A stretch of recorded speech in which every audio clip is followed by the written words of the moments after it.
Welcome to DC Shorts, the inaugural film salon in collaboration with the Goethe-Institut. I'm Peter Morgan, the Executive Director of DC Shorts. Thank you all for joining us this evening. We have excellent moderators and a great panel. We'll be discussing whether or not theaters will survive the pandemic. But first, I wanted to mention that the DC Shorts International Film Festival will proceed in September as planned, and it will be all online, like so many festivals are doing. It'll be from September 10th through the 23rd, so 2 full weeks.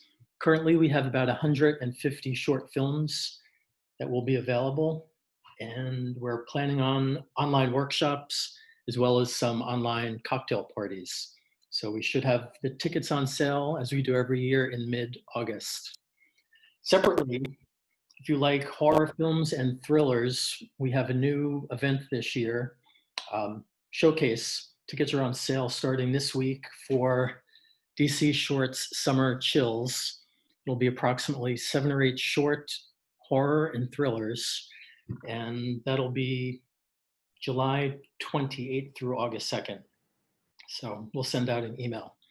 With that, I will introduce the 2 moderators, Pam Nash, who is a filmmaker and on the DC Shorts board, who is currently waving at us, as well as Raleigh Joyner, who is with the Goethe-Institut and plans their annual film festival. And Pam and Raleigh, I'll let you take it away. Awesome. Raleigh, go. All right. Thanks, Peter and Pam. Thank you to everybody who has joined us so far. It's really nice to see that there's been a turnout that's really exciting for our first DC Shorts Zoom Film Salon. My name is Raleigh Joyner. I'm the Cultural Programming Coordinator at the Goethe-Institut in Washington, currently broadcasting out of North Carolina, but that's only temporary. It's really cool that we're able to do this online through Zoom.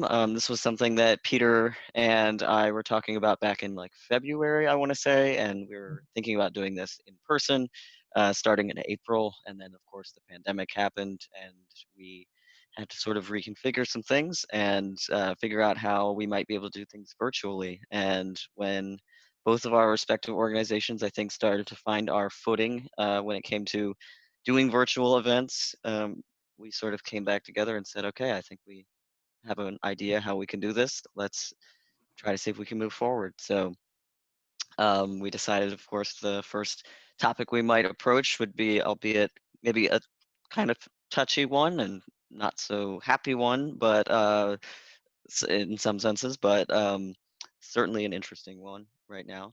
So I I'm really happy to be part of this as part of Goethe-Institut Washington. I'm going to go ahead and introduce our 4 panelists who we have that Pam and I will be speaking with this evening. And so our first panelist is Melissa Bisagni. And let me know, Melissa, if I got your last name right. It's close enough. The G Okay. is silent. She's the Film and Video Center Program Manager at the Smithsonian Institution's National Museum of the American Indian, and she was the former Programming Director for the Asian Pacific American Film Festival, and she's also she's the chair of the DC Shorts Board. Another one of our panelists is Christian O. He's a filmmaker, and he's also a board member of the Asian Pacific American Film Festival and DC Shorts. We also have with us Kevin Sampson, who is the founder and director of the DC Black Film Festival, and he's also with DC Shorts. And we have also with us film critic Anne Hornaday from the Washington Post. So those are our 4 panelists for the evening, and it's really exciting to have all 4 of you here. Thank you so much for agreeing to be with us this afternoon and to talk with us. Yeah, it's really great to have everybody who's here in the audience and everybody who's here on the panel. And I will go ahead and hand things over to Pam. Awesome. I'm also equally excited and happy to be part of this. When Peter first told me about the idea of a film salon, I was so excited. I sat down and hand wrote like a million topics that I thought would be good for the film salon. So there will be more. But I'm very excited to start with this really timely topic. And we're going to start with the members of our panel by asking you the biggest softball question. Tell us a little bit about your organization and how the COVID pandemic has impacted your organization. We can go alphabetically. You want to go, Melissa? Sure. So my name is Melissa Bisagni. I am the film programmer at the National Museum of the American Indian. I've been there for 14 years. I do still work on the DC Asian Pacific American Film Festival as a programmer, and we just had our festival in May. And yeah, I'm on the board of DC Shorts. Smithsonian, I guess for all of you that are in DC, you see that we're all by and large still closed. We did just have a tentative, like a practice day for two of our units. One was the Udvar-Hazy Museum out by Dulles, which is an arm of the National Air and Space Museum. It's a pretty quiet museum and the objects are very large, so you don't have to get in close to see anything. So that was a test run for staff only a couple days ago that had timed entry. And then in town at the zoo, there was a test run with staff 2 days ago. And for me, it was pretty interesting going out. I decided to go out to the zoo because I have a 5-year-old. And we've been in this entire time. She's gone out one other time to go to the dentist because she had to do that to prep for school.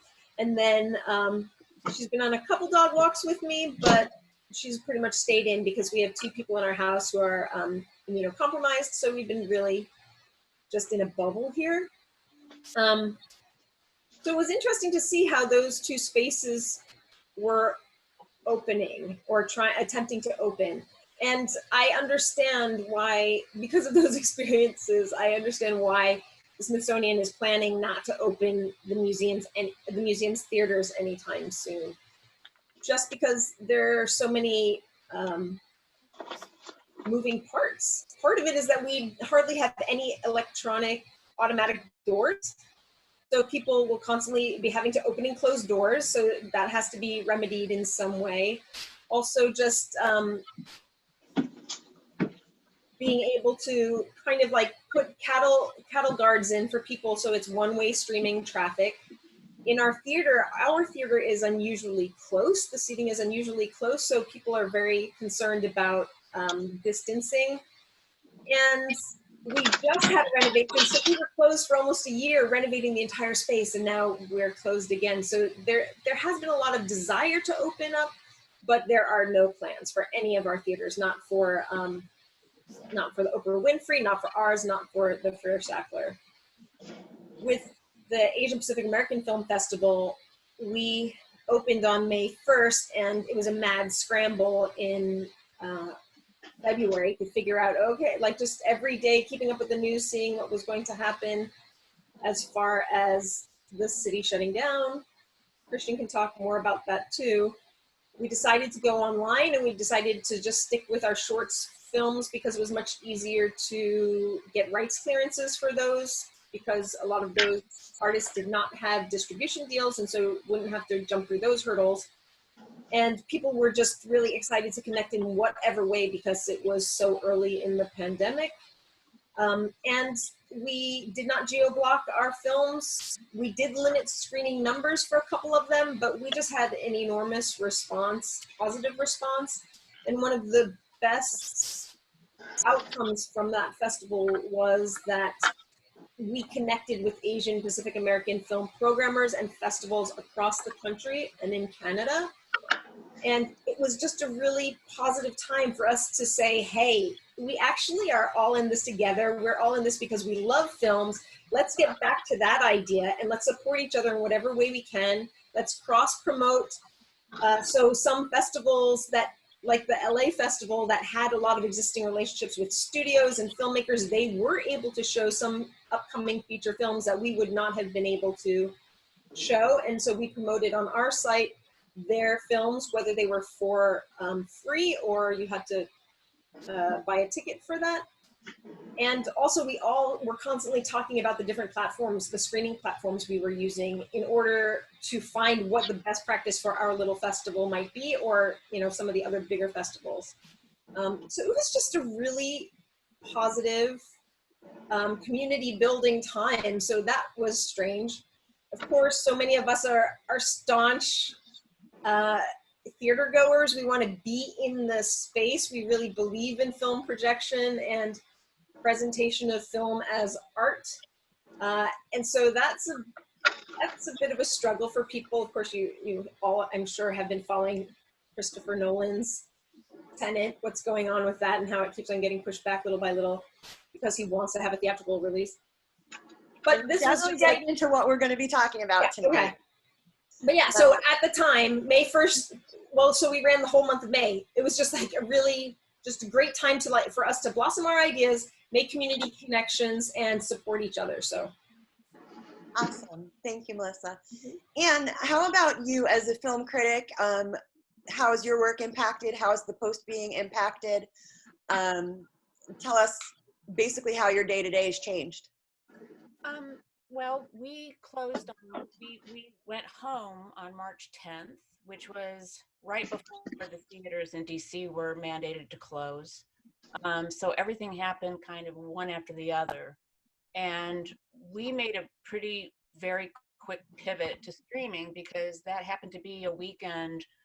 St. Francis had just opened. I mean, it opened like on the Friday before the DC theaters were forced to close. So Andy Mencher at the Avalon, I mean, he was really a leader in this, tried to quickly get that online so that his patrons could access it through the Avalon website. And Oscilloscope, the distributor of that film, worked with him and came up with I think a really fair revenue sharing plan to make that happen.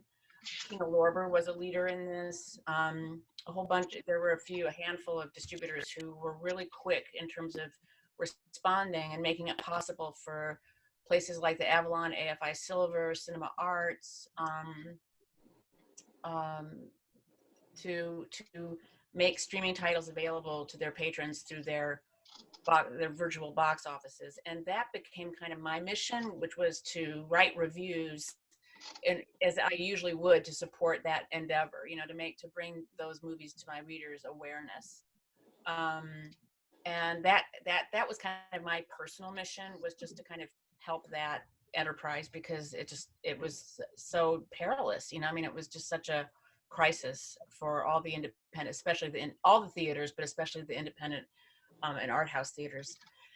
And then we also started reviewing, you know. So in terms of my personal priorities, that's kind of where my orientation was how can I be helpful in that space? And then if I can review other interesting streaming titles that were coming out on the bigger platforms like Amazon and Netflix, that's fine too, you know. So honestly, my workflow and my day didn't change that much. I mean, I live in Baltimore. I'm joining you from Baltimore, Maryland tonight. I usually work from home anyway. I don't go into the office every day. So the biggest change for me really is that I don't go to physical screenings anymore. You know, we usually see the bigger releases at preview screenings at Mazza or Gallery Place or Landmark. That's no longer viable. So everything's streaming, but the reviews, you know, continue apace. And as you know, that's a never-ending thing. I mean, you know, we can review as much as we humanly can, you know, in terms of our resources and our person power to edit that work at the paper. That's what's really driving it. And also, again, just being useful to our readers in terms of connecting them with work they might want to discover online. The biggest sort of change that I'm facing right now is the festival scene. You know, I mean, I usually would have been going, I would be preparing to go to Toronto right now. I'm going to do that. Telluride, as you all know, I'm sure they just recently announced they're canceling. So that hurts, you know, because that's often where I would bump into programmers like Melissa or, you know, Todd Hitchcock or Andy. You know, I mean, that's the fun of going to those festivals, is seeing the programmers and Kevin, you know, comparing notes and seeing what they're seeing and what's coming up, and that will be sorely missed.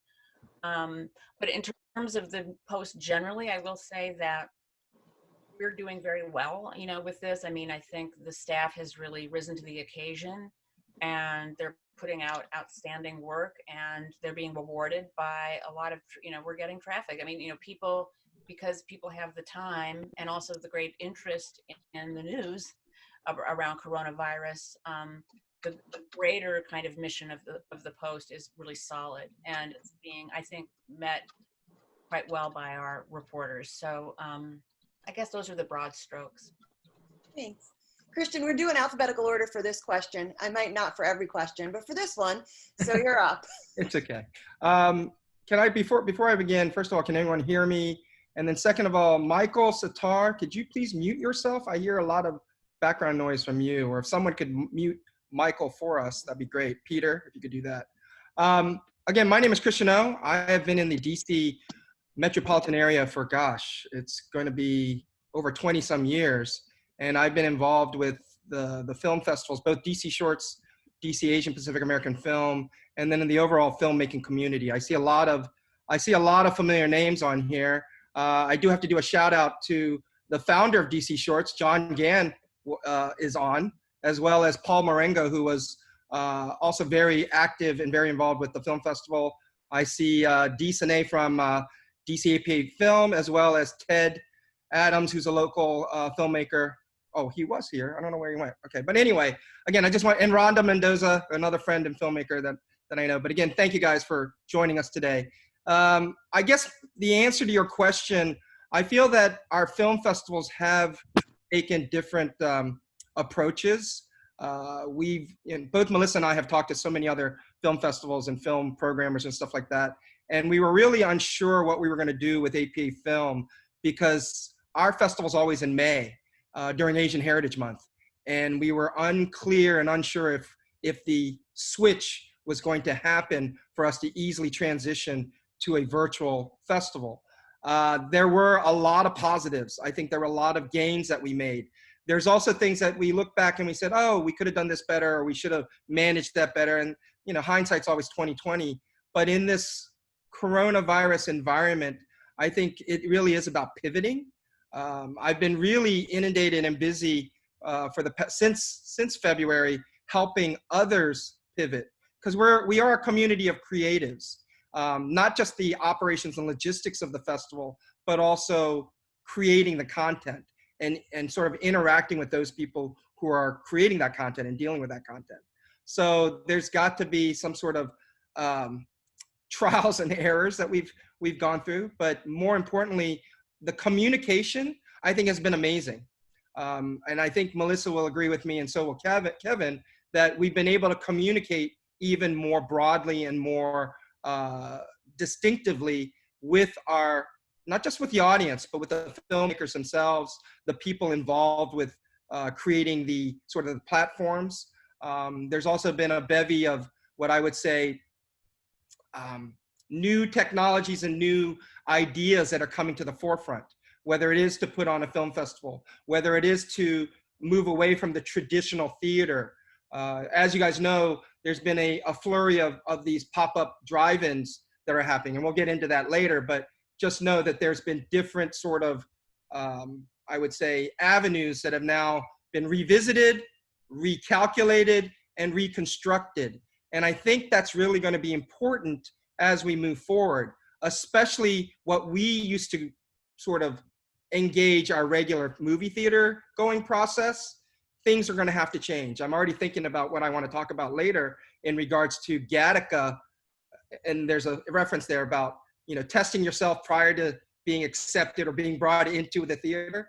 I mean, just imagine that sort of scrutiny if that should ever happen. But in any event, I think that it's been tough for a lot of film festivals and a lot of theaters, but I'm hoping that we do pivot. I mean, I have good relationships with, I'm here in the Fairfax, Virginia area, so I have good relationships with both Fair City Mall, their, Cinema on Arts Theater, as well as Regal Fairfax Town Center, because I have a really good relationship with, the gentleman's name is Muhammad Ali, who's the theater manager, and he shows Korean films straight from Korea.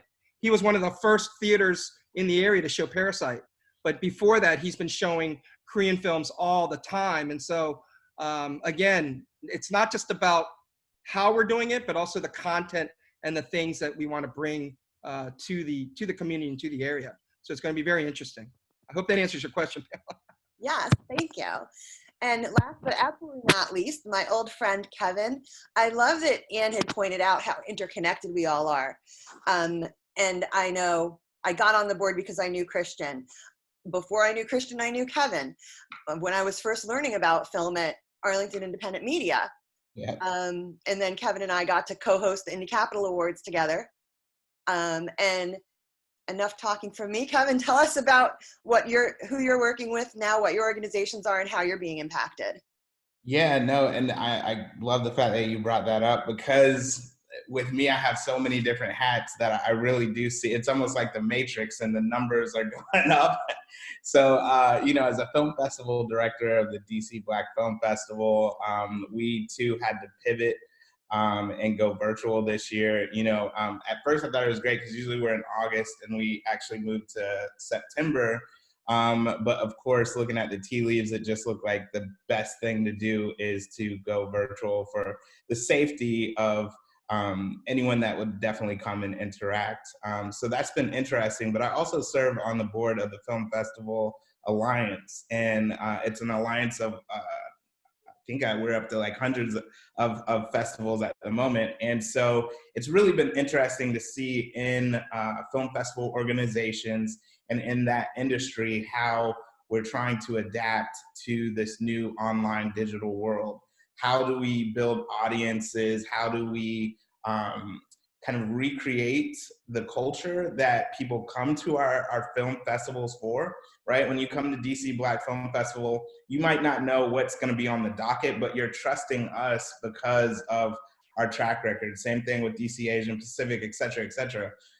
So it's really been interesting just to see how we're tackling that across the board. Again, everybody was expecting to be in the physical theater, but that's not the case now. And, as a film critic as well, it's just really been interesting.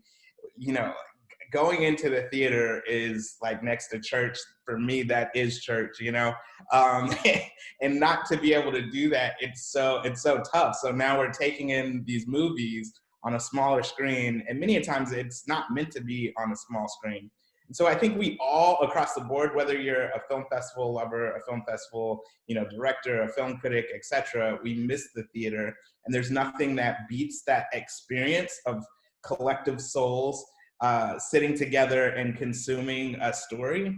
But at the same time, I think that we're all adapting to this new reality of, virtual films and getting screeners virtually and things like that. But I will say this, it's not all negative. I do think that COVID has exposed something that we just weren't really paying attention to, and that's you can actually reach more people and have more people, just being involved. Like I think Taka said, hello from Portugal, right? I saw that in the chat earlier. So we have this opportunity where we can reach more people. We can, just have more people that are watching the films and talking about film. So on one hand, it's kind of awesome. On the other hand, I cried when I was trying to write a review for Lovebirds because I was like, I'm not supposed to be watching this at home with my wife who's not catching the jokes right now. I need other people in the audience that are going to catch this. So I miss it, but that's kind of how it's affected me.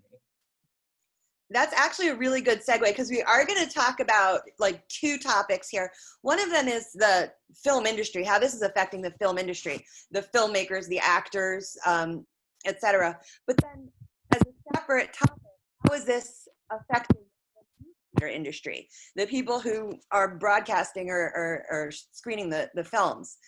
So we'll take it kind of in pieces here. But for the overall film industry, I'm just going to reverse back. So I'll go back to you, Kevin, and say, what is your perception right now of how the overall film industry, the filmmakers, the producers, the actors, how are they being impacted right now? Yeah, so it's really interesting because kind of like what you're talking about earlier, Pam, just being a filmmaker. And so like, you know, I went to grad school at AU, and a lot of my friends went to LA, and they're, you know, either in writing rooms now, or they're, you know, grip electric on different sets. And so the fact that a lot of productions have had to slow down, there are, you know, copy like editors and things like that that are watching for continuity, people who are watching continuity. But now there's like these different rules about COVID, and, you know, did the actor touch a prop on the set and pass it to another actor? And so there's so much that is going on. I think that for our industry, it's really taken people aback. Like, it's something that we didn't expect, but it's slowed so much down. And so economy-wise, I definitely think that it's affected a lot of my friends personally, which is really kind of, you know, sad to see. But I know, like, I feel like people are adapting to it. And so people are learning, again, how to connect with their audience and kind of make it work by this point. But at the same time, I think that it's really going to be interesting to see, you know, kind of how productions go in the future. So watching like The Masked Singer with my kids, you know, we definitely saw where at first it was like in studio, and then suddenly afterwards there's like this virtual background, right? And so I'm really interested in seeing, you know, what happens to the season that was in production for said, you know, program or film, how far back that gets pushed. Got it. So Christian, I'm going to go to you with the same question. Just basically, what are your perceptions or observations about what's going on in the filmmaking industry, the business of getting the films made? I have friends both in LA, Atlanta, and New York, and I have one friend that I know. She's now the new showrunner for MacGyver and Magnum PI. Her name is Monica Macer. You saw there was a scandal, well, not scandal, but the true toxic environment that the former showrunner Peter Linkoff got fired over. But so having talked to some of these people, it's amazing now that California, again, Governor Newsom has decided to shut down things in California. The production, like what Kevin was mentioning, there were a lot of shows that were in production. You know, let's say they were halfway through their season, and then they got shut down. It's been a sort of mental and physical and pivoting, all that stuff is happening. I also realized that even another friend of mine, she was saying that they've got to change their release forms to saying, understand that you're going to have to wear a mask, that there's going to be certain precautions being taken, because they don't want any liabilities of someone getting infected. I mean, can you imagine the legalese that's going to be coming out of the current environment because, oh, I was on set with someone and he didn't disclose that he was sick. He infected me. I got corona. I mean, I think those kind of lawsuits are coming, which is scary. But to be more positive about things, I think that the industry itself has got to learn to, how are we going to contain things? When you're on set, you know, the cameras, the gaffing, all the things that you need to make sure are covered, wiped, sanitized, whatever. There's going to be new procedures, new, what I call just basic steps that need to be taken. In terms of the filmmakers themselves, depending upon the size of the production, you know, I have filmmakers who are small five-person documentary teams that are working still, but it's not easy. You know, again, can they get the permits to be on a particular location?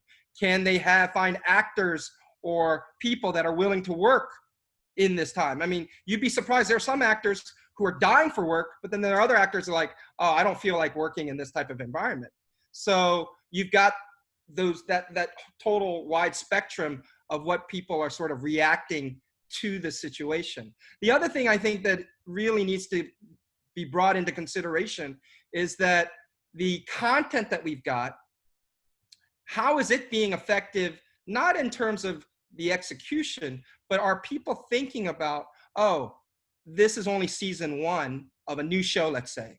What is season 2 going to look like? Is there going to be a season 2 based off of maybe we're not generating the numbers? I mean, some perfect examples are what's happening on DC, on the DC universe, like Swamp Thing. 1 episode in, they decided to cancel it, which without even letting it sort of gestate or see. And now, and this is just my prediction and stuff that I've read, there's going to be a lot of what I call cutting the fat of a lot of these platforms. I think DC Universe, as much as I love the content they've been showing, is going to probably go to HBO, or is going to be sort of split up and go to CW. So I think there's going to be not generational, sort of paradigm shifts with a lot of the ways that we are creating content.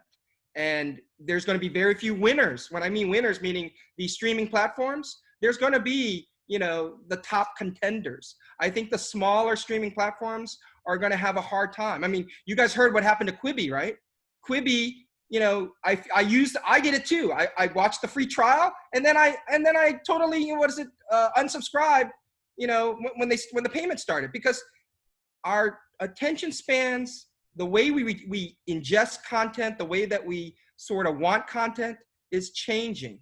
You know? And we will get into that topic as well. Right. So again, I'm just saying, bottom line, I think the overall industry and what I've seen and what my friends and people who are out there, it is constantly evolving. And I think it's going to evolve even more if we do get a second wave when the flu season hits come winter. I mean, who knows? So I'll turn it over to Anne next, I guess. Yeah, so I'm going to turn it over to both Anne and Melissa, but I just wanted to say to those of you who are participating that are not on the panel, we are happy to hear your insights as well and take your questions. So please put them in the chat, and Raleigh will help facilitate getting your questions and comments into this conversation as well. So please do use that chat feature if you've got thoughts that you would like to contribute or you have questions that you want to ask. So thank you for that. And the same question, and then it's going to come to you, Melissa, as well. Just what are your perceptions? What are you seeing in the way content is being created now? Well, one of my first, can everybody hear me? I got a chat note that they couldn't hear me earlier. Good? Yeah? Yeah? All right. Anyway, one of the first stories I wrote when this all happened and we all started living right here on Zoom was who's going to be the first person to make a movie on Zoom. I mean, the whole visual, I feel like this whole visual language is sort of changing, and I'm very curious. I was actually talking to Gina Prince-Bythewood last week and asked her the same question. And she said she had already heard from an actor friend of hers that they're doing a project on Zoom. So we'll have to wait and see what happens with that. That's fascinating to me. And then something Christian said, you know, it's interesting that I was visualizing this new kind of carefulness, you know, that Hollywood and movie productions are needing to change their workplace culture. And to me, it's really kind of related to post Me Too and other movements in terms of just a new attitude completely toward work and your coworkers of one of mutual respect. And you know, now they have intimacy coordinators on sets, and so now this is another form of intimacy coordination, frankly, you know, in terms of just figuring out how best people can do good work and be creative within a safe space. You know, that's kind of a misused term these days, or a pejorative term, but you know, Pollyanna me, I think maybe this could result in kind of a literally healthier, you know, and emotionally healthier work environment for people. Obviously, the biggest concern right now is theaters. I mean, the biggest question mark, because there is we do have kind of a backload of movies waiting. You know, we have certain numbers of movies that went to streaming, a lot are holding back. And here we are, you know, I mean, and it's so fluid. It's just literally every day it's changing in terms of the epidemic numbers in particular states, the epidemic numbers in particular countries. China is going to start opening some theaters next Monday. In terms of the US, I just saw an analyst report that predicted not till mid 2021, you know, based on this new spike and the way that it's just that there's very little national coordination going on. So there's no predictability. So everybody that now, mind you, I'm a critic, so I don't talk that much with the people whose movies I might not like. So I'm a little bit arm's length from the industry. But those in it that I do talk to, never busier. Never busier. Everybody's busy. It's fascinating to me. And I think a lot of that's developing. A lot of that is just, you know, going after material and writing. I mean, this is a great opportunity for people to write those scripts that they've been meaning to, or get those treatments going, or write that Bible, or the pilot that they've been wanting to do. So I feel like there will be a kind of pent up, you know, we have a pent up group of movies waiting, and then there's like these pent up productions that are waiting to go. And so I kind of feel a little bit more confident that the production end is going to find its groove, but it's that exhibition end that is the big question mark. And that's what we're going to talk about next. And Melissa, you get the honor and the privilege of doing both, because we still want to hear your thoughts on how content is being created, but you can also segue us into how it's going to be distributed as well.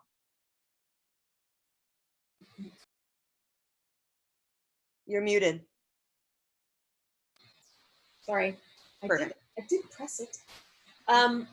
So it's interesting to hear the comments, and I guess it's nice to have people who are connected in different ways. So we have like little bits of information to contribute. I have an older brother who is a cameraman who works in Los Angeles on short format, so mostly commercials and music videos. And he said that work is drying up, and now he has to consider going back to feature work, because there's still feature work that's available, and especially for really seasoned operators who have been through like other trying times, like even including the earthquakes, you know. So a lot of people are gathering their old crews again. As far as like people working on television, someone was talking, Kevin had mentioned the writers' rooms. I've just been hearing all these burnout stories from writers in the room being on Zoom. Because some writers work on multiple shows, and now you have your team wants you to be on with them for 10 hours a day per show, you know, and it just doesn't work out. A close friend of mine, her show is coming out on Peacock, and they're just pushing them to do more and more and to develop more and more episodes just so they have something in the wings in case they need it. And then shows that were already in the can for secondary platforms are now being repurposed for primary channels, the network channels, because they just want to crowd the fields with whatever people haven't seen yet. But I am most interested in seeing right now, as Anne points out, how we've kind of been given this crazy, unexpected space to rethink the whole industry, right?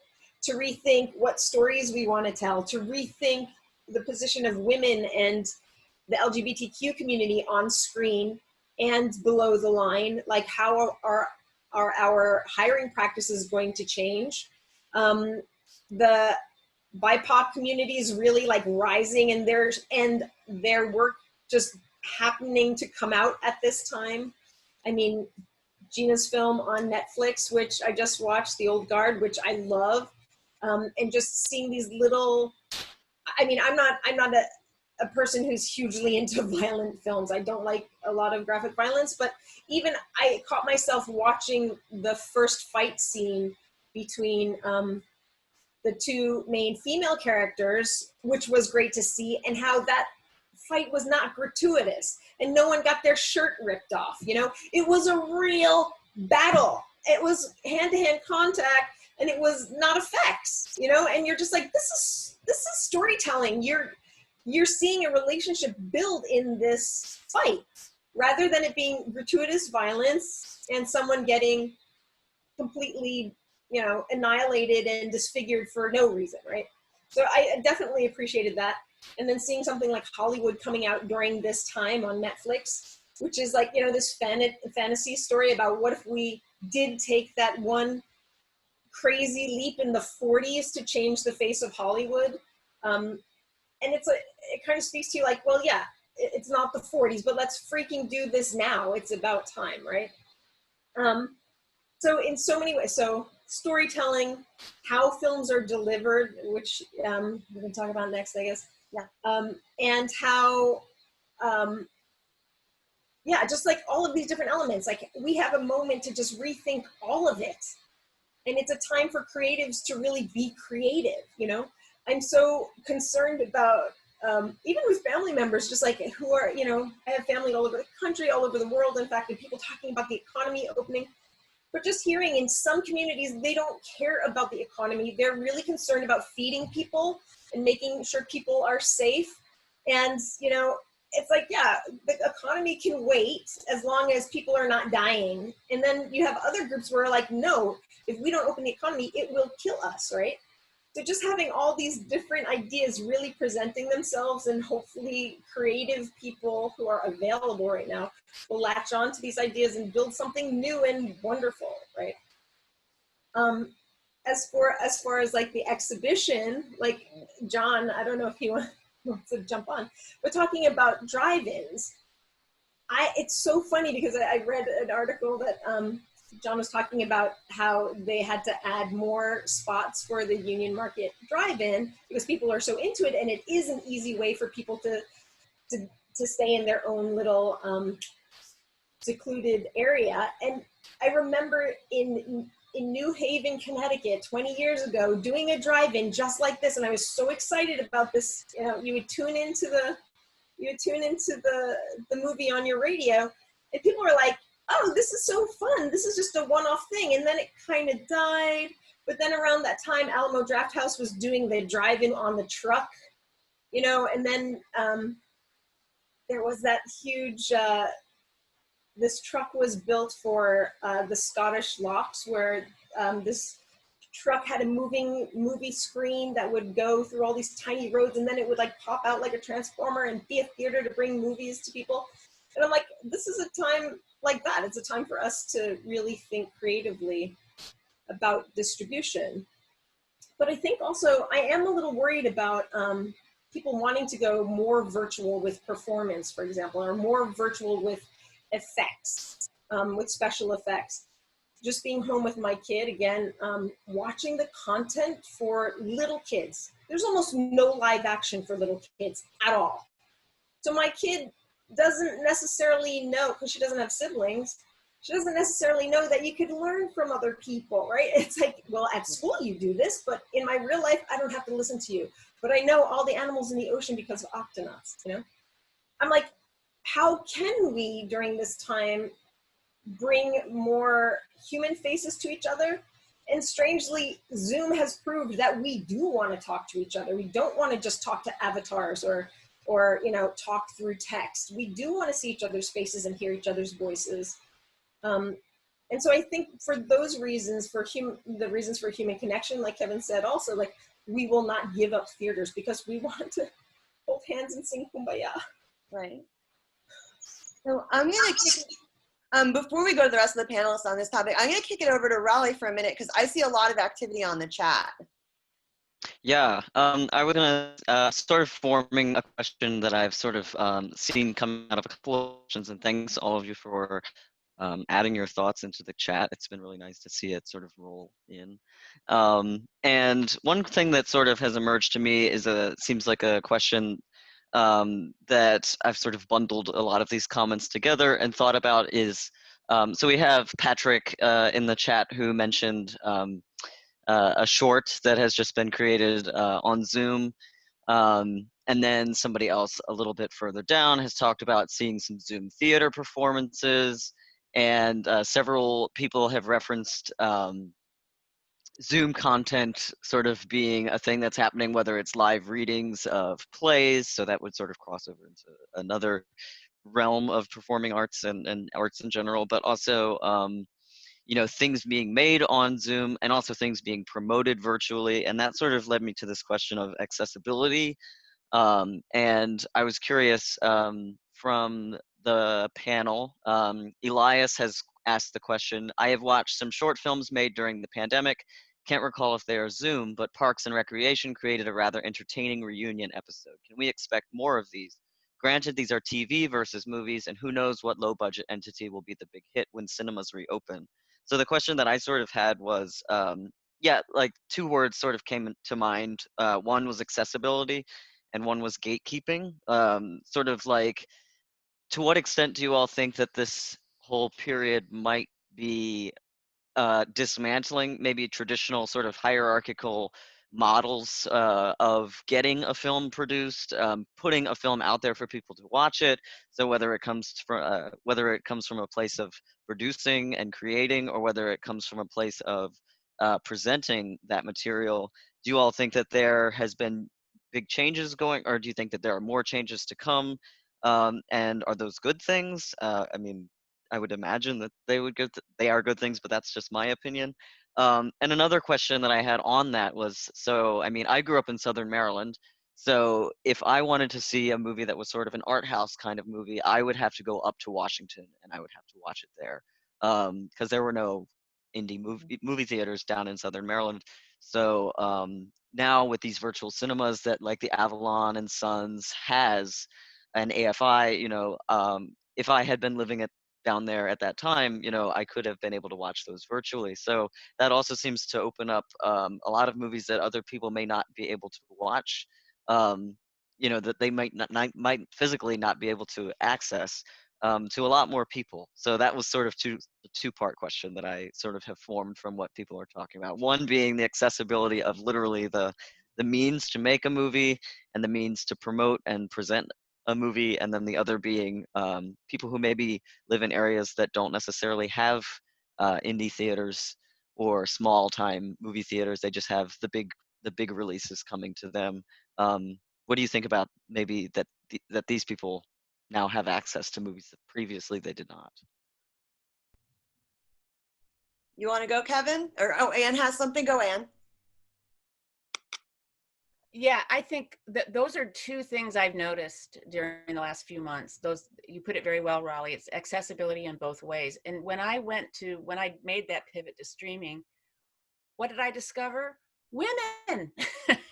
The first few films I reviewed were by women, and it's because they had made their deals to streaming. They did not have theatrical and then make the pivot. They were always intended to go to streaming. And then I was like, well, that's, to your point about gatekeeping, I think I can't, I'm still kind of gathering my reporting on this, but it looks to me like a lot of otherwise marginalized voices, like Tyrese Poe with Sella and the Spades, went directly to Amazon, or the two women that did Blow the Man Down went straight to Amazon. And it's wonderfully vital work. I mean, Eliza Hittman's movie was intended to go to theaters and then made that pivot to video. But I really think that those deals, and this is sort of esoteric, but if this keeps going, if we don't go back to theaters until whenever, 2021, I feel like the whole way you value a film is going to be profoundly changed, because without those contracts, when people sell their film at Sundance, those are all, unless they go straight to streaming, theatrical, they're all based on a theatrical opening, and then the value of the film flows from that, in terms of the reviews that they get from people like me and the promotion they get in the theaters with trailers and lobby and awareness there. So I think that model is going to get upended, and that's another form of kind of gatekeeping and a means of accessibility or non-accessibility that's going to really profoundly shift. And in terms of the accessibility to audiences, the festival people here can, I'm sure, speak to that. But the contradiction is that for the independent theaters, like I live in Baltimore, so one of our independent theaters here is the Parkway, which is the host theater for the Maryland Film Festival. And, their main mission in life is to build audience, right? I mean, that's what you're here for, is to build your local audience. But then when they go virtual, they find this global audience. And so now I kind of feel like they have a double mission. They have a double mission to build that local audience, which is still the bread and butter, but then nurture and keep nourishing these viewers that have come over their transom thanks to these films, and keep them coming in a virtual way. I mean, I'd like to hear from the rest of the group about like whether I think virtual will be a component of festivals and theaters going forward, just because it's just for that very reason you specified, Raleigh. It's just opened up this wonderful, wonderful window into audiences that might have otherwise not been there. Now I want to kick that over to Kevin, because I know that you run a film festival in DC, but you no longer live in the DC area. So you're probably seeing two different tracks of how things are getting done. So really love to hear what you're seeing.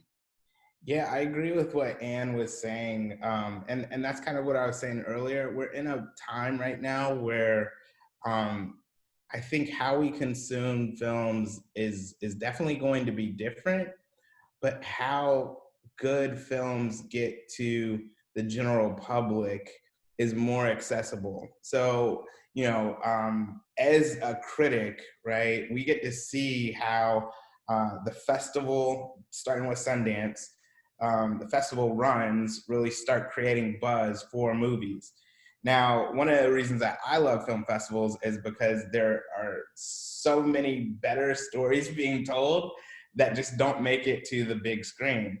So now we have a moment in time where festivals, if we choose to stop being the Wizard of Oz and we choose to stop saying, don't pay attention to the man behind the curtain, and we really kind of are transparent with our filmmakers and we partner with our filmmakers, we actually become a stronger team than, I believe, the distributors who make those big decisions, right?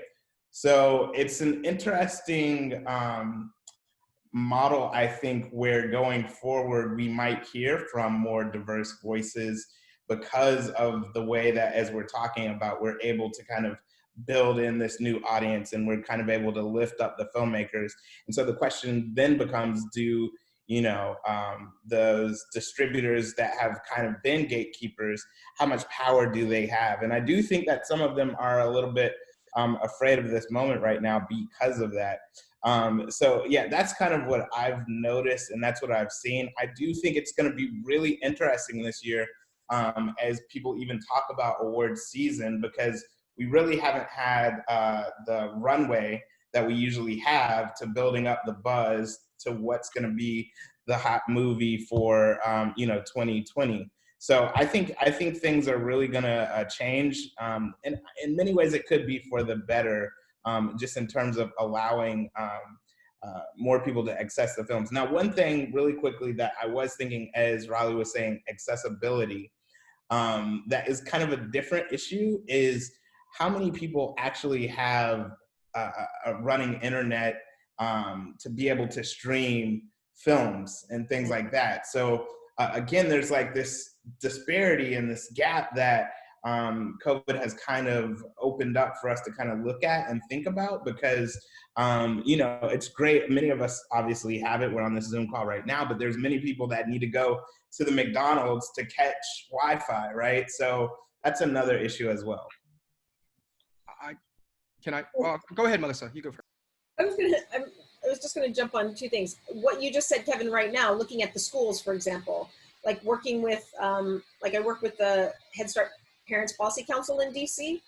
I'm shocked that we're not just talking about giving kids cell phones at this point. I know it's hard to manage it, but that is the most reliable, accessible way for kids to do their homework. And then they could watch things as well. It's complicated, but then once everybody has it, and it's much easier to conceal, so this is another crazy thing, but also it's just easier for parents to manage if each child has their own cell phone. It's not ideal, but think about all the ways that we read our news on the phone. It's not that horrible, right? We just get used to it. And kids just need to have this now. Stop fiddling with large laptops that kids don't want to carry around anyway. Stop fiddling with the hotspots. Let's just all pitch in and get these kids cell phones. You know, that's something that I've been thinking about quite a lot. So yeah. But Christian, I'm gonna bring it to you because we're almost we're almost coming close to the end of our hour, but there's a couple things that I want to sort of point out. Yeah. I totally agree with Ann and Kevin. There is definitely going to be an opening of diversity in terms of the content. Raleigh had asked about access, and the thing that I've noticed, there is definitely socioeconomic barriers to that access. You know, Melissa pointed out about kids having cell phones.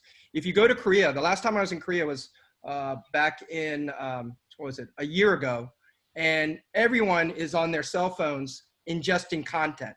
You can be a 5-year-old kid to a 90-year-old grandma, and you're ingesting content. And it's not just news, it's video, webtoons, anime, whatever it may be, and they're ingesting it. So how can we sort of level the playing field for people to have that sort of access, right? Meaning, will they, you know, I know of some private schools that at the age of kindergarten, they actually issue, you know, tablets. They're not cell phones, but they're tablets, and they're able to sort of control to some degree what they are able to view, not just the homework, not just the, you know, the extracurricular stuff, but there's a lot of things that they can actually, you know, ingest when it comes to that. The other thing that I think that it was either Kevin or Ann that brought up is that we realize now that in terms of distribution, in terms of festivals, right? I remember, because I was involved with both the Cannes Film Festival in 2006, I was an intern there, and I was at the Venice Film Festival in 2008. I was working for Dennis Davison Associates, one of the biggest PR firms at the time, and I remember I was a gopher to Jackie Chan, and my roommate was a gopher to Zhang Ziyi. And the reason I bring this up is because at that time, it's all about interaction, making deals. You know, I can't remember how many meetings I was sitting in on with Jackie Chan because his film at that time was a film called Rob B. Hood.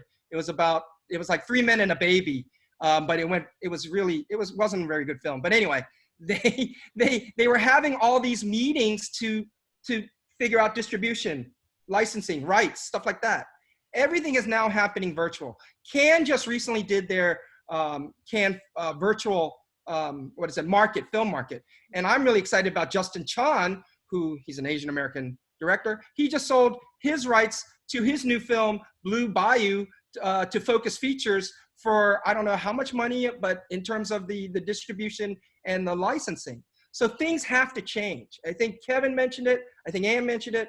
The way that we access the films as I would say consumers, that's already happening. We already know, and I mentioned this earlier, we have all these different platforms. And I mentioned DC Universe earlier, and I'm sure moving forward, we're gonna figure out who are the big giants of these platforms, right? You see so many films going to, you know, streaming, like Artemis Fowl. I remember seeing the trailers for that back in December or January, and then it went straight to Disney, right? A lot of other films, I can't think of all the ones that are coming off the top of my head, but the way that they are being distributed and being sort of put out there is changing. We talked about earlier about Tenet and Mulan, right? Keeps getting pushed back, keeps getting pushed back. What happens if the majority of the country is still under lockdown? There's no vaccine, and even if there is a vaccine, it doesn't protect you from the 16 different strains that my epidemiologist friend who consults for the CDC tells me that's already 16 strains. So it's just like the regular flu. You get the flu shot, you still can get the flu. So my point is, if this is still the environment that we're in, how is it going to affect the way things are distributed, the access to that as a consumer, especially if you have those socioeconomic barriers that I talked about. If you're in an impoverished environment, you're not going to be able to go to a theater. I mean, let's face it. I know that for University Mall here in the Fairfax, Virginia, people love the $2 theater nights, right? But we don't have that. If you don't have that type of, you know, platform. So I think what's going to really be a driving force is that sort of distribution for the masses. And will they be, you know, like let's say in Korea, they have these things called, it used to be back in the day when DVDs were really popular, they had DVD rooms that you could rent by the hour, right? Well, think about it. Could you imagine where we have theaters, 20 to 30 seats, individual private theaters that you could rent, and then you pay a premium for the latest release that is coming out of Hollywood? Those type of models are going to sort of change how we interact, how we get that content, and then of course, obviously in terms of distribution. Because if they're saying, oh, there's no theatrical release, then what is it? You know, I'm gonna miss those days of sitting in the theater to watch 40 minutes of previews. That you're not gonna have that. I mean, now everything, the trailers are all on YouTube and you can access the latest trailer for, let's say, Wonder Woman or whatever it may be. So I think it's going to be really interesting how this sort of, it's going to be some sort of an amalgamation of how films that are being produced, how they're being distributed, and who's having access. Those are the three things that it's going to need to be juggled, not just by the Hollywood studios, not just by the independent studios, you know, so just bear that in mind. So anyway, I don't want to take up too much time. So we're now at our 8 o'clock hour, but Peter, I'm assuming we can go a little longer for Q&A. Absolutely. If anybody is available to stay beyond 8 o'clock, raise your hand. I am. So yeah, of course. Awesome. So Let's carry on. I'm seeing a bunch more comments going on in the chat room. So I'm gonna pop over to Raleigh real quick and see what's the hot topic over there. Yeah, I saw quite a few people have been talking about sort of what inevitably the major awards shows and you know, the Academy and the Golden Globes, if we want to get international, I guess also BAFTA and all of these entities, what they're going to have to do in the coming awards season when it comes to evaluating what is eligible to be nominated for something. And I mean, the idea of you know, something having to have a theatrical release versus you know, like with the Academy Awards versus something like the Golden Globes, where you have to you know, there's separated things where it's like, you know, a TV film versus a film that's been released to the theatrical audiences. And so there seems to be a question of the changing face of awards seasons and selection process of those things. And one thing that I also noticed was when people were talking about, you know, consuming more content on their phones, on tablets, instead of consuming content on big screens that you can see and sit in a movie theater and watch.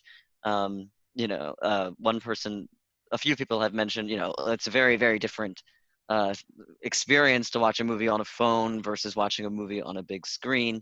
And so that would bring me sort of to the question of, I guess, quality, just in general, the idea of quality.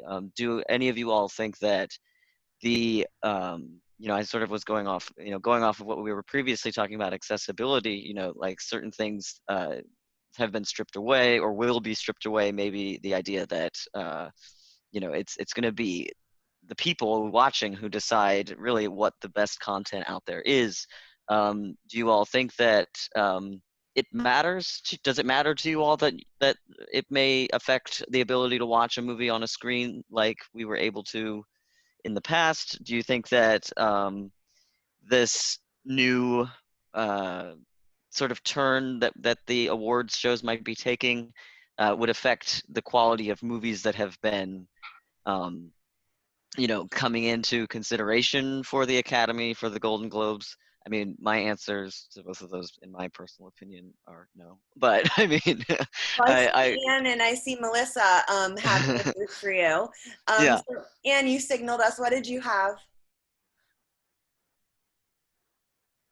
Yeah, I was literally just thinking about this today, which is, well, two two concerns that I have. One is that to most people, the Oscars are kind of silly and they're superficial and they never reward the right movie and they make a bunch of boneheaded mistakes, and I get all that. But one good thing that the Oscars have done is preserve a place for a certain kind of movie that encourages studios and producers to still make it because they want those awards, or the actors want those awards, and they want to do a movie that they think will get them an award. And that has, you know, without that incentivizing, both in terms of the ego stroke of getting the award and also the earned awareness of an awards campaign and all the red carpets and things like that, that has become a business model for a certain kind of film, you know. And I worry that if that's interrupted or disrupted, that the studios will be disincentivized to keep making that kind of movie, and will live in constant blockbuster land. And they really will all go to Netflix. So that's concern number one. I'm just concerned. Not even concerned. I'm curious how that's going to play out without that traditional festival, what Christian was describing, that kind of more that taxonomy of a festival film that starts at Toronto or Venice and then gets buzz and, you know, gets consensus, and then it turns out to be an awards favorite, maybe a winner, maybe not, but it earns a lot of money in that journey. Concern number two, and I've experienced it recently, is watching something in isolation. It's not even so much the small screen experience, which I'm not crazy about, but so when you think of the movies that we've loved in recent years, like Moonlight, Parasite being one too, I think the audience is a crucial component of that experience. And I think Academy members, you know, when they're voting on Best Picture, they're voting on an emotional experience more than an aesthetic one. That's been my experience when I've talked to members of the Academy. That, you know, it's the movie that makes you feel the most, whether that's the happiest or the most outraged or the most provoked. And that kind of emotional experience is very difficult to have in isolation. And so, again, it'll be interesting to see kind of what rises to the top in the conversation without that emotional contagion that can be so wonderful.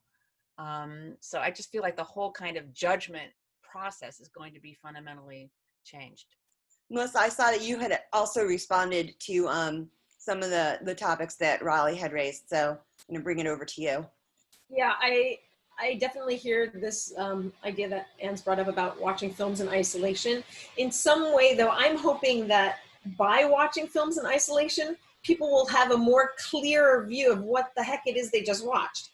Like the We Are One Film Festival, if that didn't show you what crap these festivals think is good content, and I'm not talking about the ones that, you know, there were some incredible films out there, you know, but you just see a lot of crap. And the regular film goer just never gets to Sundance, never gets to Cannes, so they just read the articles and they listen to critics, and then they buy into the ideas of their peers and their friends.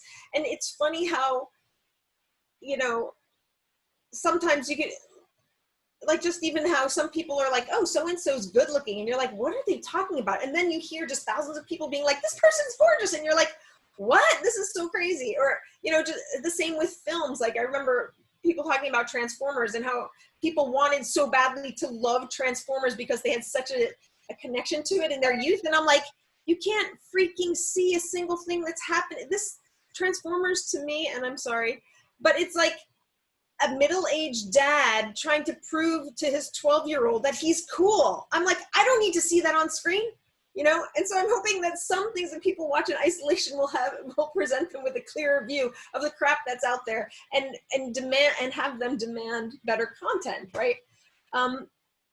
And then with the Oscars, you know, this rash of invitations to membership just came for minorities and women for the Oscars. And I was really quite surprised how in my circle, in Native American circles, how people were so ecstatic about being asked to join this organization. And I'm like, this is so crazy. This is crazy crap, right? This is, I mean, now people are so in love with Taika Waititi, for example, who is a Maori filmmaker who made Ragnarok. But in indigenous circles, he's been around for a long time.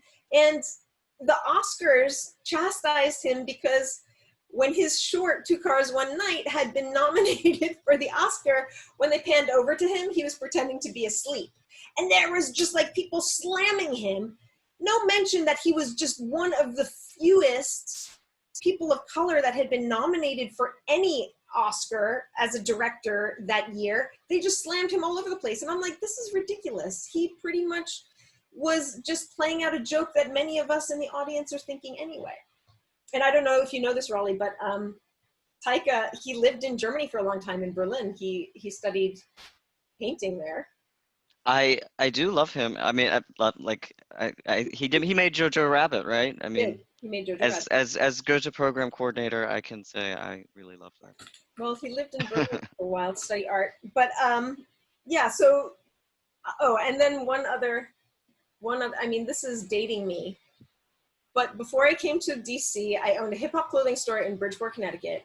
But I had been working in film and primarily working in music videos. And then, you know, I was still trying to like keep my toe in. And I think maybe it was at Tribeca Film Festival or something. I went to a panel that was hosted by HBO for executives of color.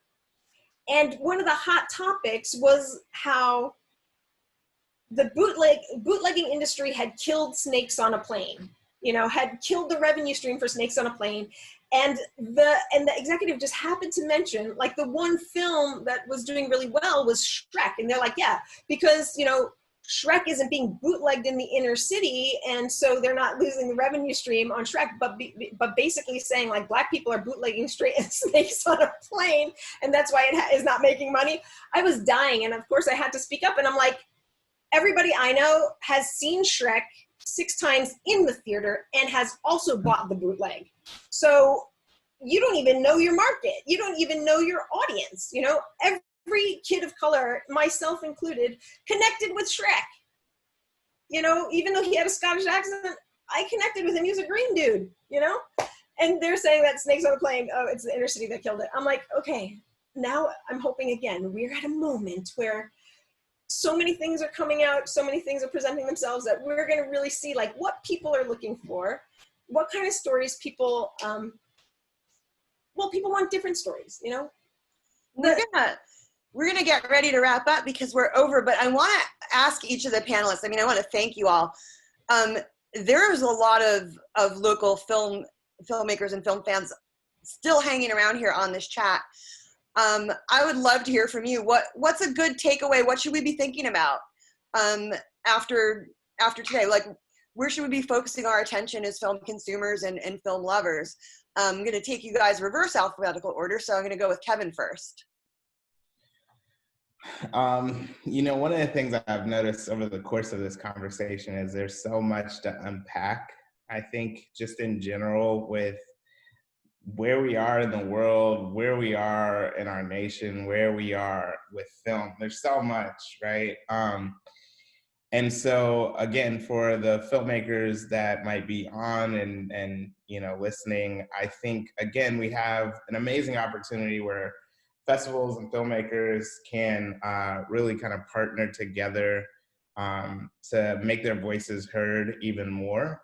Now that I think the general public is starting to get used to consuming films in a virtual space or a streaming space, I think that's really huge. So I'm putting together final touches on my book, in which I've talked to 16 different film critics. And one of the things that Arch Campbell, which Arch and Ann at the movies, Arch was talking about, as my final question was always, or is always, where do you see film criticism headed? And what he was saying, which I think is really becoming kind of true, is that we're going to see film becoming more and more niche. So streaming platforms, things like that, like whoever you are as a person, you will be able to find a movie that you want and a channel that brings it and gives it to you. So I think we stand at a spot, again, where we'll be able to see and hear from more diverse voices, which is important.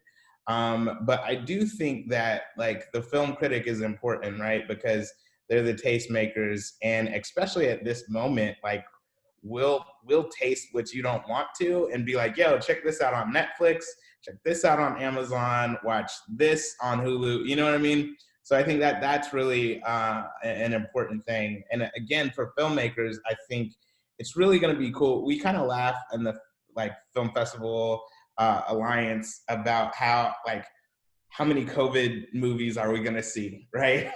Because typically you know, filmmakers are going to give a mirror to what we see. And we've already gotten COVID movies this year. But I do think that it will be interesting just to see what filmmakers present and how crafty they get under the current circumstances. I love, you know, one location shoot films. And I think we'll see a lot of those, but it's just a matter, I think everyone has to, in their own way, adapt to this new environment. But again, like I said, I think we'll see more diverse storytelling, and hopefully as critics, as festivals, we partner together to lift those voices up so it's not the same old every year. But thanks for having me.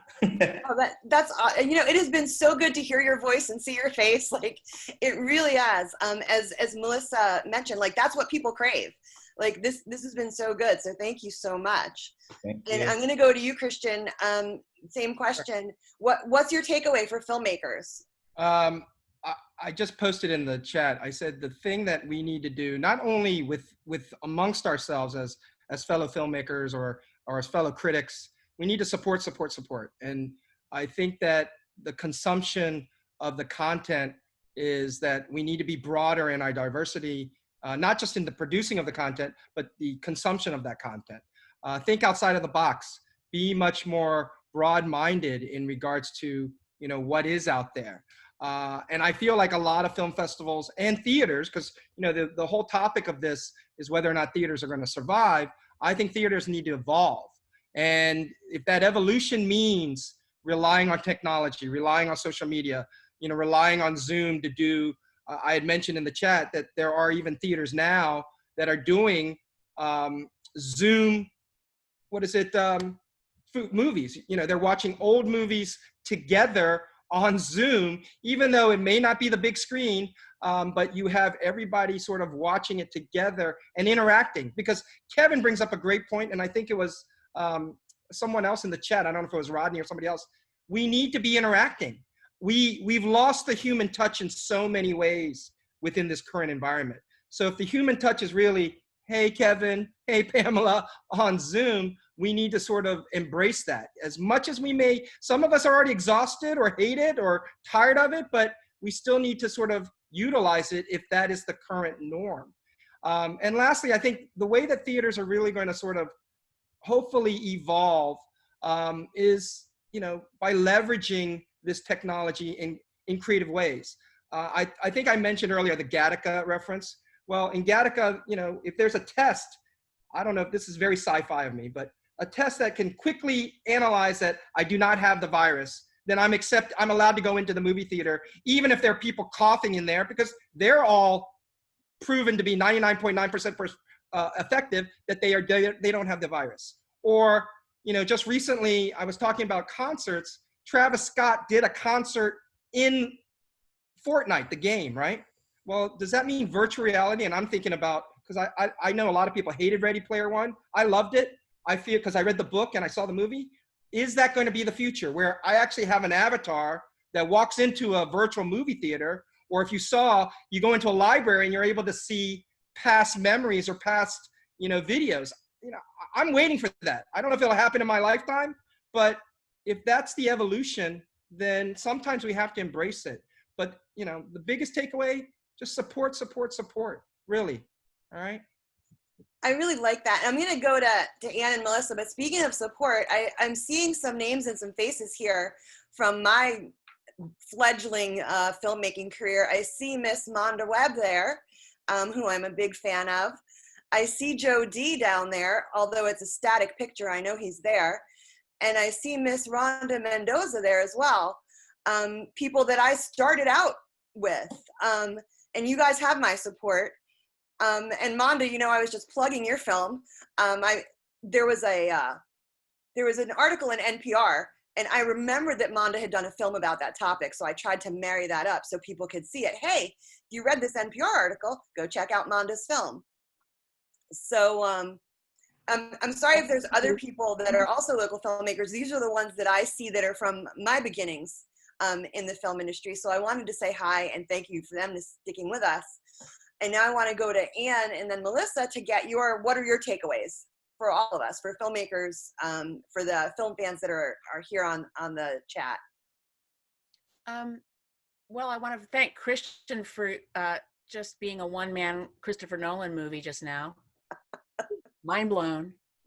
But I think I want to, and thank you, Kevin, for the shout out for critics. You kind of stole my thunder there because I was going to make a little plug for support your local film critic. But I think what both of you are getting at, and I really have come to believe, is what's getting us through this is individual relationships, whether it's with our theaters, those curators, whether it is the critic that you trust the most, if you have a handful of critics that are your go-to people, festivals, festival programmers. These are all individual people that and I'm speaking to the viewers right now mostly. I think of the viewer as my constituency that I can speak the most eloquently to, but that with this onslaught of content, that streaming offers, we all need curation more than ever, and those are all places where it's happening.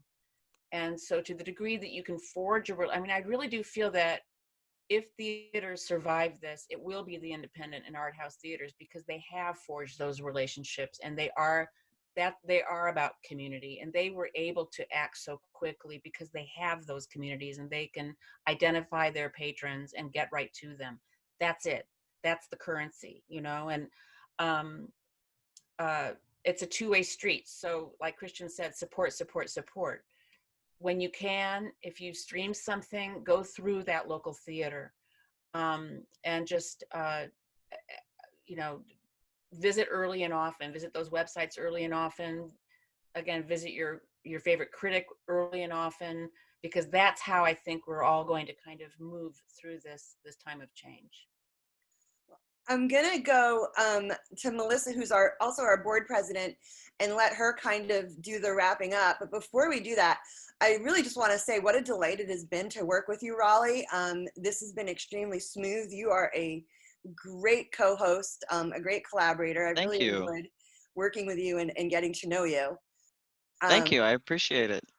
It's been wonderful to work with you, and it's been wonderful to work with all of you guys thanks so much to all of you who have joined this panel. And I was just going to say, is it all right if I just say a quick thing? Just one thing that I've observed as a person who curates very specifically a German language film festival in Washington, and I know a lot of you also curate or work on festivals that also have very specific, sort of qualities about the films that are within that festival. One thing that's been great looking at these virtual cinemas is seeing always, whether it's an Austrian or a Swiss film or a German film, whatever it is, that almost always I'm seeing German films. I went to Berlinale back in February, and there were films that I thought, man, these are great, but I don't know if they'll even make it over to North America.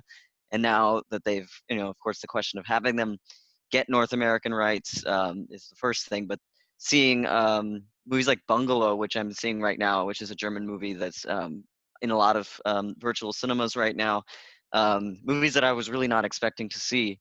And of course, that does leave the question of like, what am I going to put actually into Film Neu when the fall comes? But I really don't care about that right now.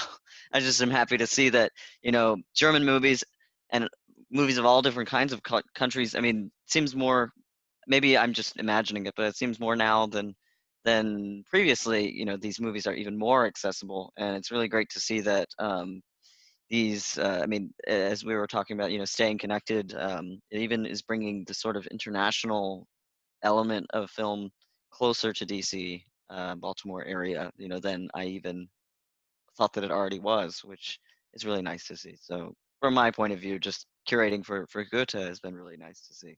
But yeah, like, thanks so much, Pam, and thanks to Peter, who's somewhere in here, and to Anne, Christian, and Kevin, and Melissa for joining. So I'm going to give it to you, Melissa, for final thoughts. You're our board president, so it's only fair that you can have the last word. Wrap up on your advice to filmmakers, take us on out of the Zoom, and here's to you. I don't know if I have anything to add. I think everybody did a great job wrapping it up. I do, though, like this idea of connectivity, of even us coming together in a way like on Zoom, and to keep it up and keep in touch. But also, I'm really hoping that everybody still stays safe and careful in this time. And yeah, I hope we see you at our film festival. And during the time of our online film festival, we'll have events too, and we're going to have ongoing salons. So check for our future salon dates, and then check for our Q&As for our film festival. And yeah, share with your friends and family. That's it.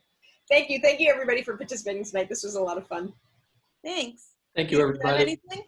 Thanks, guys. We're done? Thank you. Be safe. Oh, cue the music. Bye. Rhonda, it's good seeing you. All Bye, guys. Rhonda, and I think Paul. Yeah. Thank you, everybody. Thanks, guys. Thank you. Bye, guys. Bye. Bye.